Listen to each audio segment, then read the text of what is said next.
¿Alguna vez, al leer la Biblia, nos hemos sentido frente a un rompecabezas gigante con miles de piezas? Tenemos historias, leyes, profecías, y a veces nos preguntamos, ¿cómo encaja todo esto? Bueno, hoy vamos a explorar una obra que nos ofrece una clave, una especie de mapa para armar ese rompecabezas. Se trata del libro de Richard Belcher, El cumplimiento de las promesas de Dios, que es una exposición detallada y súper profunda de la teología del pacto. Y esa es la gran pregunta que Belcher intenta responder. Miren, no se trata solo de conocer historias por separado, sino de ver la gran narrativa, el arco completo que Dios ha estado tejiendo desde el Génesis hasta el Apocalipsis. ¿Será que hay un hilo conductor que une todo el relato bíblico en una sola gran historia de redención? El libro argumenta que sí, y que ese hilo es precisamente el concepto de pacto. Y ojo, que esto no es solo una idea teórica, para nada. Desde el principio, Belcher nos lanza una afirmación que es, la verdad, bastante audaz. Entender la Biblia a través de los pactos no es un mero ejercicio académico. Él dice que es la base, el cimiento sólido, para tener una fe viva, vibrante y con propósito. Esta cita nos pone sobre la mesa la tremenda relevancia práctica de lo que vamos a explorar. Muy bien, entremos de lleno al tema. Para navegar por la riqueza de este libro, vamos a seguir este mapa. Primero, veremos por qué la obra es como una guía a las promesas de Dios. Luego, vamos a sentar las bases con los dos pactos fundamentales. De ahí, nos lanzamos a un recorrido por el gran panorama de los pactos históricos, para ver cómo todos, pero todos, convergen en Cristo. Y al final, cerraremos explicando por qué este libro es tan, pero tan recomendado. Así que, comencemos nuestro viaje. Lo primero que hay que decir es que Belcher no nos entrega un libro de teología árido y pesado, todo lo contrario. Él nos invita a un recorrido guiado como si nos tomara de la mano para mostrarnos cómo las promesas de Dios se van desplegando de una forma súper coherente y progresiva a lo largo de toda la historia de la salvación. Entonces, ¿qué es exactamente la teología del pacto, según nos la presenta el libro? Pensemos en ella como un marco, una estructura que nos permite ver la Biblia no como una colección de libros sueltos, sino como una sola historia unificada. Explica la manera en que Dios, en su soberanía, se ha relacionado con la humanidad a través de una serie de pactos, de acuerdos. Y lo más fascinante, y uno de los grandes méritos de Belcher, es que logra explicar este tema tan profundo con un estilo que él mismo llama atractivo y simple. Perfecto. Ahora, vamos a construir sobre esa base. Para poder comprender todo el panorama, Belcher establece dos pilares teológicos que son los que sostienen toda la estructura. El primero es el pacto de obras, y el segundo, el pacto de gracia. Estos dos conceptos son la clave de todo. El punto de partida de la relación entre Dios y la humanidad fue lo que se conoce como el pacto de obras. Allá en el jardín del Edén, la condición para la vida era simple, obediencia perfecta. Adán, como nuestro representante, estaba bajo este pacto. Era una relación basada en obras, en un cumplimiento impecable de la voluntad de Dios.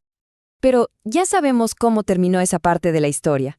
Adán falló y con él toda la humanidad. ¿Era el fin? Para nada. Inmediatamente después de la caída, en Génesis 3:15, Dios mismo pone en marcha un nuevo pacto, el pacto de gracia. Y este es el gran plan de redención que se irá revelando poquito a poquito a lo largo de toda la Escritura. Y esta tabla es genial porque ilustra el contraste de una forma súper clara. Fíjense bien, el pacto de obras exigía obediencia perfecta, con Adán como representante. ¿El resultado de su falla? La muerte. Pero por otro lado, el pacto de gracia se basa en la fe en un Redentor, con Cristo, a quien se le llama el segundo Adán, como nuestro representante. ¿Y el resultado?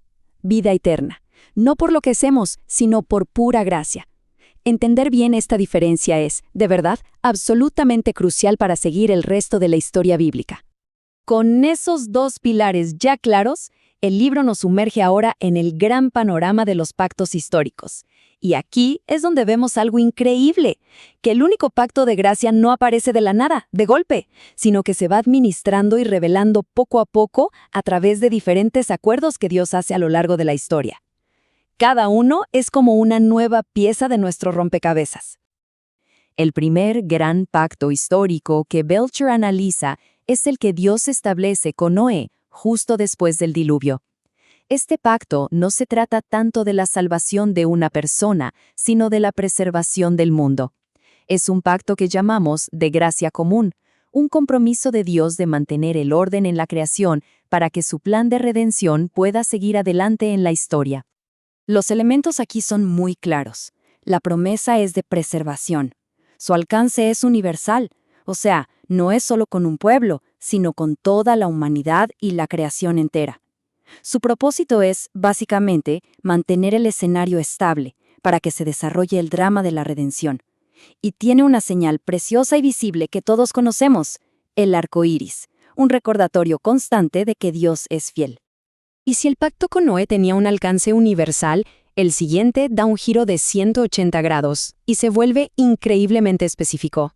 Dios elige a un hombre, a Abraham y a su familia, para que sean el vehículo a través del cual la bendición de la redención llegará a todo el mundo. Aquí, el pacto de gracia empieza a tomar una forma mucho más concreta. Las promesas a Abraham son un paquete de 3. Una descendencia numerosa, o sea, una nación, un lugar donde vivir, la tierra prometida, y un propósito universal, ser de bendición para todos. La promesa de la simiente es clave, porque apunta tanto a Israel como nación, pero también, y más importante, a una persona, al Mesías. La señal de este pacto fue la circuncisión, que marcaba físicamente a los miembros de esta comunidad. Pasan los siglos, y esa pequeña familia de Abraham ya es toda una nación. Y es en el monte Sinaí donde Dios establece un pacto con el pueblo de Israel a través de Moisés. Ojo, este pacto no anula la promesa a Abraham, sino que le da una estructura nacional y legal. Es como la constitución de Israel como el pueblo de Dios, un pueblo llamado a ser una luz para las demás naciones. Entonces, el punto crucial aquí es la estructura tan formal que tiene este pacto. Tenía leyes claras, o sea, estipulaciones. Tenía consecuencias directas por cumplirlas o no, las sanciones. Todo quedó registrado por escrito en el libro del pacto y tenía una señal semanal que le recordaba al pueblo su relación especial con Dios, el día de reposo. Y el enfoque se vuelve todavía más preciso con el rey David. Una vez que Israel ya está en la tierra, Dios le hace una promesa incondicional a David. Esta promesa se centra en la realeza, en un linaje que terminará en un rey cuyo trono y cuyo reino serán para siempre. Y esto ilustra de manera brillante cómo se va construyendo la esperanza en el Mesías. La promesa de un trono, un heredero y un reino eternos crea una tensión, una expectativa a lo largo de todo el Antiguo Testamento. ¿Quién va a ser este rey? ¿Cómo será su reino? Todas las miradas empiezan a dirigirse hacia el futuro, esperando al gran hijo de David. Ahora, hay que ser claros, el estudio de los pactos no es un tema donde todos piensen exactamente igual. Hay debates y matices importantes dentro de la misma teología del pacto. Por ejemplo, ¿cómo se relaciona el pacto con Moisés con el de Abraham? ¿Hay continuidad o hay un quiebre?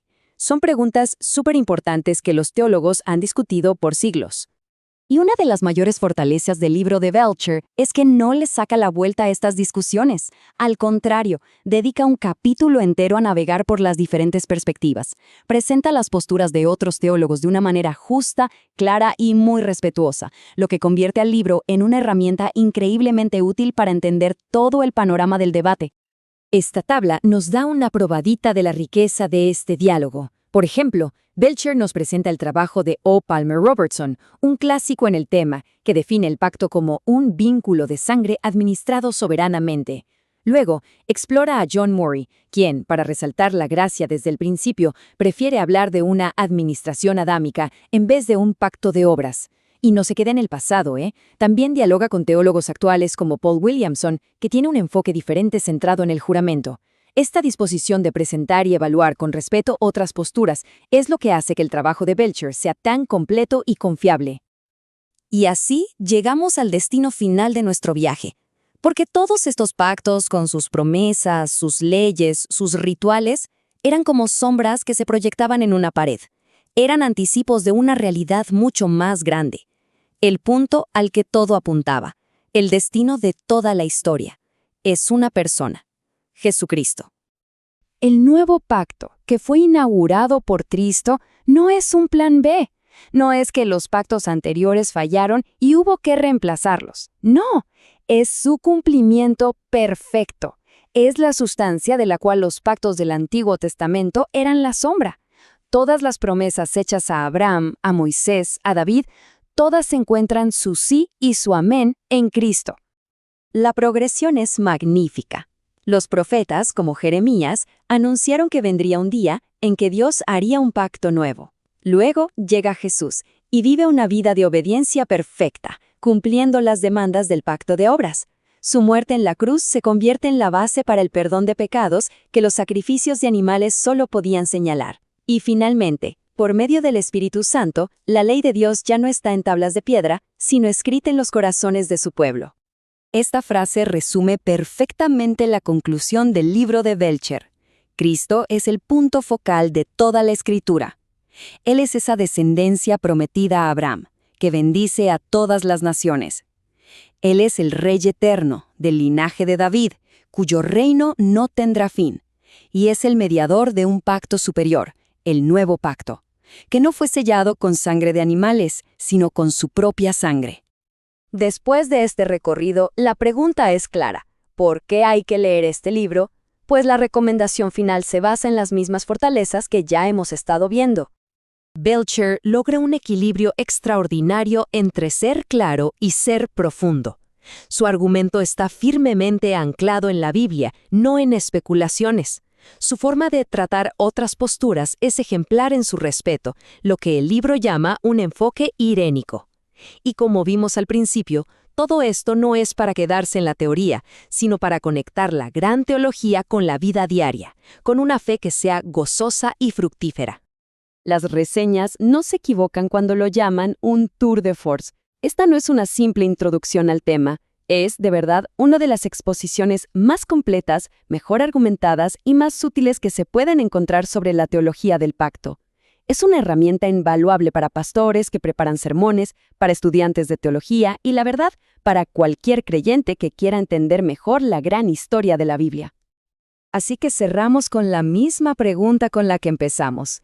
Si estamos buscando ese hilo de oro que recorre toda la trama de la Escritura, que nos muestra a un Dios fiel, que cumple sus promesas a lo largo de las generaciones, el libro de Richard Belcher nos ofrece una respuesta sólida, bíblica y profundamente enriquecedora. Nos invita a ver la Biblia como lo que es, la historia unificada del cumplimiento de las promesas de Dios. Para más detalles sobre esta obra y otros recursos, visita nuestra página web en www.teologiaparavivir.com.